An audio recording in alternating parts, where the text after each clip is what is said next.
কথা ধারাবাহিকের আজকের পর্বে আপনারা দেখতে চলেছেন যে এভি কথার কথা মনে করতে থাকে যে কিভাবে সে বোম ব্লাস্ট হয়ে মারা গেছে। এটা মনে করতেই এভি চিৎকার করে কথা বলে ওঠে আর বলে ওঠে, I killing her, I kill her, I kill her, আমি একজন খুনি, আমি একজন খুনি। এভি অশান্ত হয়ে ওঠে, উত্তেজিত হয়ে ওঠে আর খুব বেশি পরিমাণে ড্রিঙ্ক করতে থাকে। এদিকে আকি, প্র্যাকটিস অ্যান্ড এরা এভিকে এই অবস্থায় দেখে সহ্য করতে পারে না।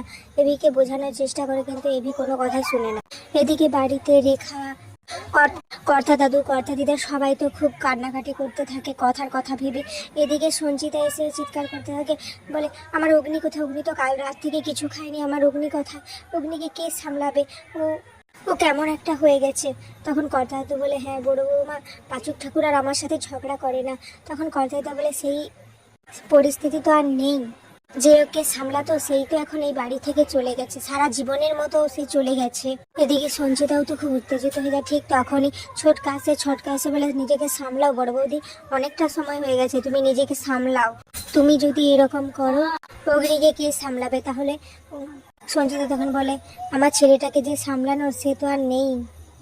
এদিকে অপরদিকে দেখা যায় ঠিক তখনই কথার মতো দেখতে একটা মেয়ে যার নাম বুলি, সে রাস্তার মাঝখানে নাচ গান দেখিয়ে টাকা নিচ্ছে।